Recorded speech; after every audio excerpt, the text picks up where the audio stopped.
कौन कहता है कामयाबी किस्मत तय करती है, इरादों में दम हो तो मंजिलें भी झुका करती है।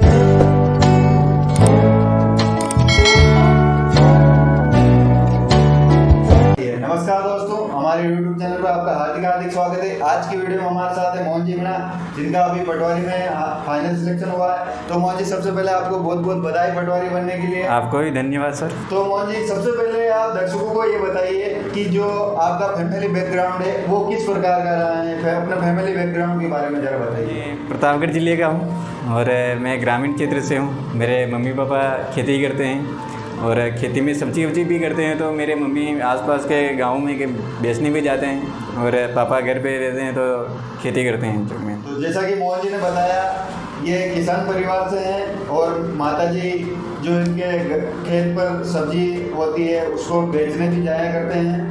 तो मोहन जी, फैमिली बैकग्राउंड के बाद आप दोस्तों को ये बताइए कि जो आपका एजुकेशन बैकग्राउंड है वो क्या रहा है। अपने एजुकेशन बैकग्राउंड के बारे में ज़रा कुछ बताइए। अब मैंने पहली से 5वीं तक सरकारी स्कूल से किया है। उसके बाद मैंने 5वीं में वो एग्ज़ाम दिया था नवोदय विद्यालय का, उसमें मेरा सिलेक्शन हुआ।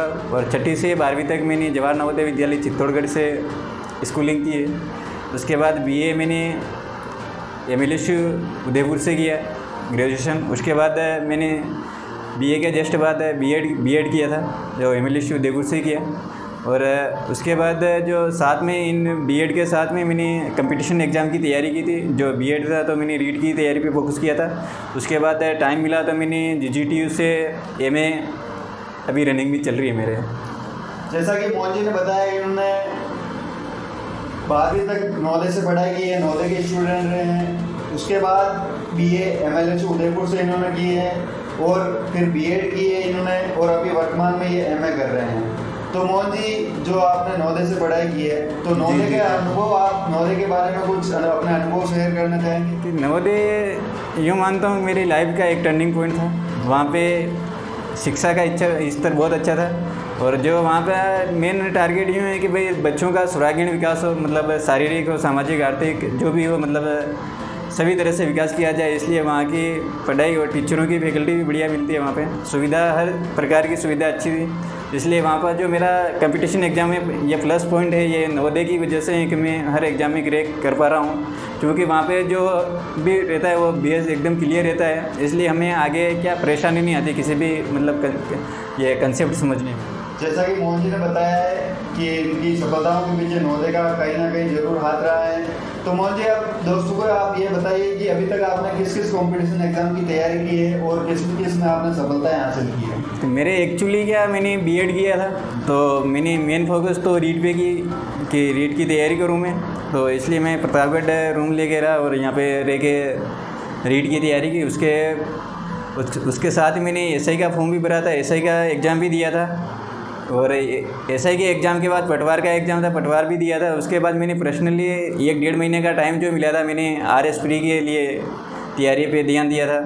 और उसका वीडियो का भी एग्ज़ाम दिया था इस बार, जो कि लगभग जो 2021 की भर्तियाँ थी उसमें मैंने जो एग्ज़ाम दिए हैं उनमें मैंने क्लियर किए हैं। जो जैसा कि मोहन जी ने बताया, 2021 में जो भी वैकेंसी आई लगभग RS SI पटवारी वीडियो अधिकतर एग्जामों को मोहन जी ने क्लियर किया है। तो मोहन जी, जो आप इस अपनी पीछे जो एग्ज़ाम आपने क्लियर किए हैं, तो यहाँ तक पहुँचने में आपको कितनी कठिनाई आई है, क्या क्या समस्याओं का सामना करना पड़ा है, उस बारे में ज़रा कुछ बताइए। मेरे घर वाले खेती करते हैं तो एक तो आर्थिक समस्या तो मेरे साथ थी।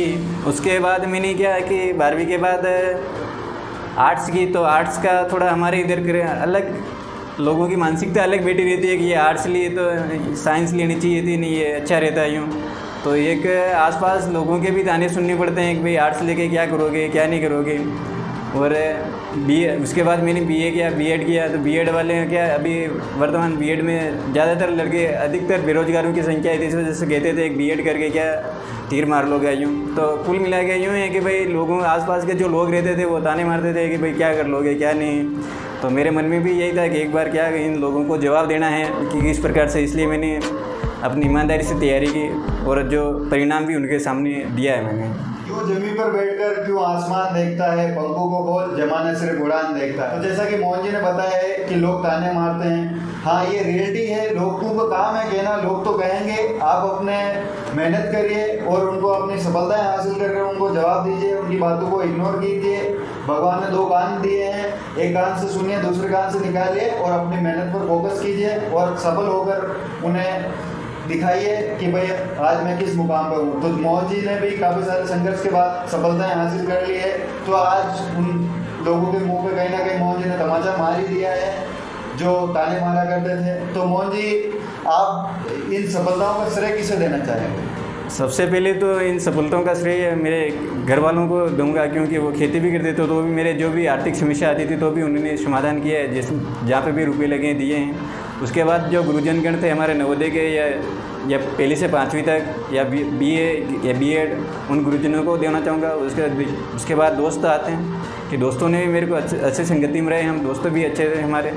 तो कहाँ न कहाँ असर वैसे देखा ही है कि संगति के असर कहाँ पड़ता है, तो दोस्तों का भी बहुत अहम भूमिका रही है। उसके बाद मैं कभी कभार हमारे नवोदय से ही निकले हुए सीनियर थे सुंदरलाल जी, जो वर्तमान में अभी बांसवाड़ा में तहसीलदार के पद पे हैं, तो उनसे भी कभी कभी मिलने जाते थे। वो भी मोटिवेटेड करते रहते थे हमको किस प्रकार से तैयारी करनी, कौन सी बुक्स पढ़नी है, कैसे तैयारी करनी है और क्या प्लानिंग होनी चाहिए एग्ज़ाम से पहले, और थोड़े दिन पहले की जो प्लानिंग बना के पढ़ना चाहिए, ऐसे करके कुछ मोटिवेटेड देते रहते थे। और उसके बाद है क्या, मेरे गांव के अभी जो 2018 की भर्ती SI की, उसमें मेरे गांव के देवीलाल जी नीनामा नाम करके जो अभी जयपुर में ट्रेनिंग है, उन्होंने भी मेरे को बहुत मोटिवेटेड किया है। और उन्होंने भी कह रखा था कि भाई आर्थिक समस्या कुछ भी हो, पैसे से लेना देना कुछ भी समस्या हो तो मैं मदद करने के लिए तैयार हूँ, बस तो आपको पढ़ना है। तो इसलिए मैंने इतना ध्यान नहीं रखा, पैसे की कमी से मैं मेरे कंपटीशन पे इतना प्रभाव नहीं पड़ा। जी, जैसे सही मार्गदर्शन के से मोहन जी ने सफलताएं हासिल की है, तो मार्गदर्शक होना बहुत ज़रूरी है। सही लक्ष्य चुनिए और सही लोगों से गाइडेंस लीजिए, अपने सीनियर गुरुजनों से गाइडेंस लीजिए, तो उनका सफलता में कहीं ना कहीं श्रेय रहता है और उनके मार्गदर्शन से आप जरूर सफल होंगे। और जो संगति का असर मोहन जी ने कहा है जरूर बढ़ता है। भाई सही संगति चुनिए, बुरी संगति में मत रहिए, अपना साथी आसपास का वातावरण सही बनाइए, तो आप एक दिन जरूर सफल होंगे। तो मोहन जी, अभी जो वर्तमान में जैसे बात की जाए, जैसे REET second grade first grade की जो वैकेंसियाँ आई हुई है, काफ़ी सारे विद्यार्थी उनकी तैयारी कर रहे हैं, तो आप उनको क्या संदेश देना चाहिए? जैसे अभी बहुत सारी निकल रही है, लेकिन प्रत्येक कंपटीशन एग्ज़ाम का एक नियम होता है कि भाई उसके लिए अपन को प्लानिंग बनानी चाहिए। पहले प्लानिंग में ये है कि सबसे पहले अपन को जो बोर्ड करवा रहे हैं, RPSC या अधीनस्थ बोर्ड जो भी करवाता है एग्ज़ाम, जो भी बोर्ड हो, उसके गत वर्ष के जो पेपर हैं उनको पढ़ना चाहिए, देखना चाहिए किस प्रकार के ये बोर्ड प्रश्न पूछ रहा है, उसका ट्रेंड क्या चल रहा है। तो उन पुराने पेपरों के माध्यम से अपन मदद ले सकते हैं किस प्रकार के RPSC या बोर्ड जो भी पैटर्न चेंज कर रही है उसके हिसाब से तैयारी करनी चाहिए। उसके बाद प्रॉपर अपने पास सिलेबस का ज्ञान होना चाहिए, याद होना चाहिए सिलेबस, कि जिस भर्ती की अपन तैयारी करें वो सिलेबस अपन को याद है या नहीं, ये अपने पास रखना चाहिए, सिलेबस के हिसाब से तैयारी करनी चाहिए। उसके बाद जो बुक्स का आता है तो बुक्स ऑथेंटिक होनी चाहिए अपने, जैसे हिंदी ग्रंथ अकादमी की आती है, और उसके बाद NCERT बुक्स हैं, और ये RBSC की जो किताबें अभी वर्तमान अपनी स्कूलों में चल रही है, इन किताबों की सहयोग लेना चाहिए और अपने सेल्फ नोट्स के माध्यम से अपन को अपनी तैयारी को धारदार बनाना चाहिए।